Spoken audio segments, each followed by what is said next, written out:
Boo Carter is coming off of one of his best games of his young career at Tennessee following that Mississippi State game. Now, if he's able to duplicate that production, it could be key in giving the Vols a burst as they get ready to take on the Georgia Bulldogs. I'm Paige Dower. This is the Field Pass on Full Disclosure.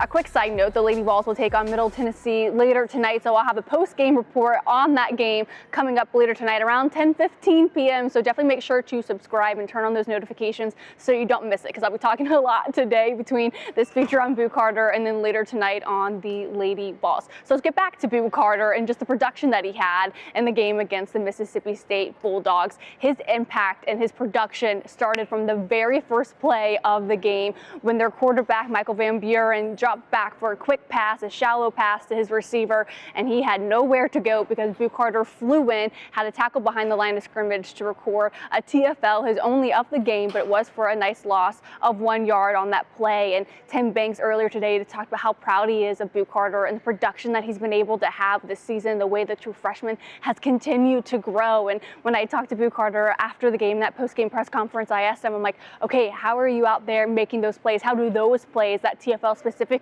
kind of highlight the type of player that you are? And he's like, well, at the end of the day, it just comes down to the passion he has for the game.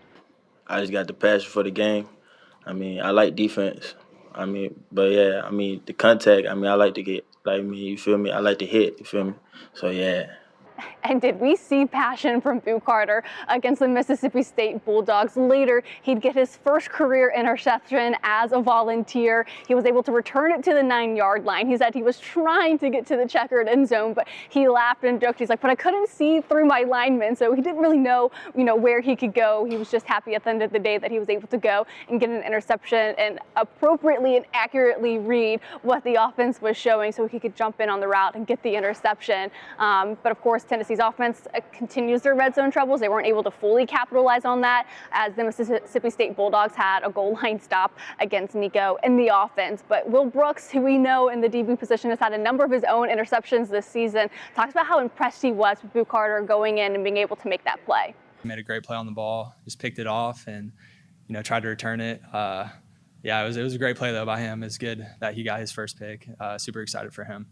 But maybe where Boo Carter impressed the most in Week 9 were actually the opportunities he had on special teams. We've seen a number of different Vols have an opportunity in punt return and kickoff coverage. Boo Carter, though, incredibly efficient in his punt returns. He had a number that he returned 20-plus yards, but maybe his most efficient and productive return was near the end of the first half, where he returned it 23 yards or so, which set up Nico Imaliava in the offense up in great field position. Nico in the offense, completed a couple more first downs and positive yardage to get Max Gilbert in field goal range, and he would do just that. He got it through the uprights to go 4-4 on the day, finally getting his confidence back on that as the first half clock expired. But Boo Carter being able to find success there was a true testament to what he's been able to do in practice this last month. So then when he's on the field and he's returning a ball where we've seen a number of other balls, mostly just fair catch it, Boo Carter rarely waved the hand for a fair catch in Week 9 against Mississippi State on those punt returns. And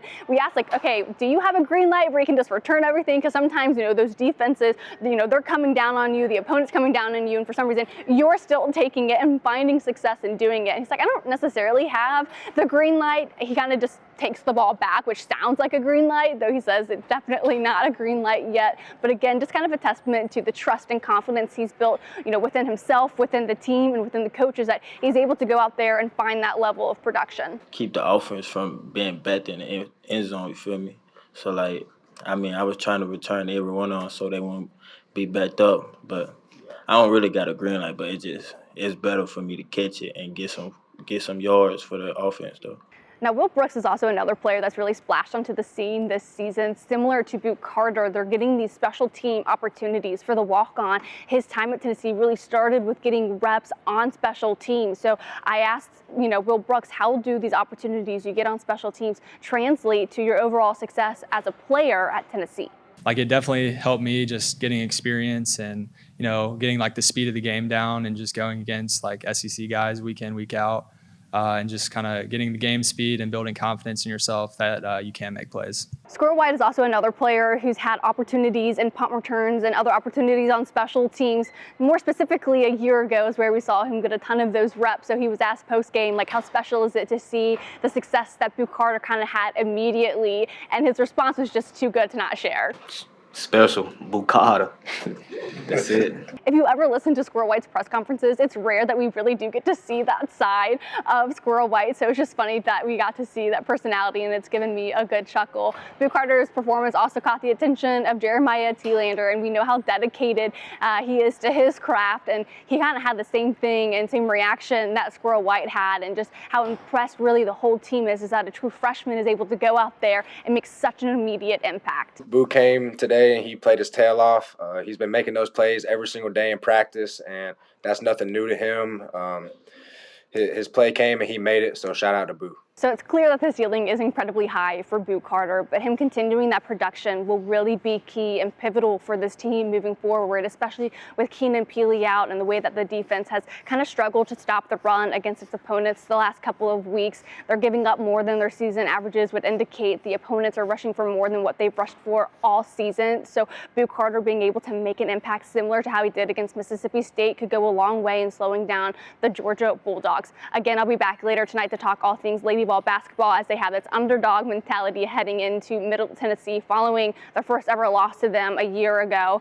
So it'll be interesting to see kind of how that game goes. I'll have that post-game report around 10:15. So make sure to, again, subscribe, turn those notifications on so you don't miss out. And I'll have so much more coming up on fulldisclosurepro.com, our website that I recently created. I'll have some more reports and articles there as well, especially with the struggles on Tennessee's run defense. That article's up now if you want to give that a look. But I will be back later tonight. I'll talk to you guys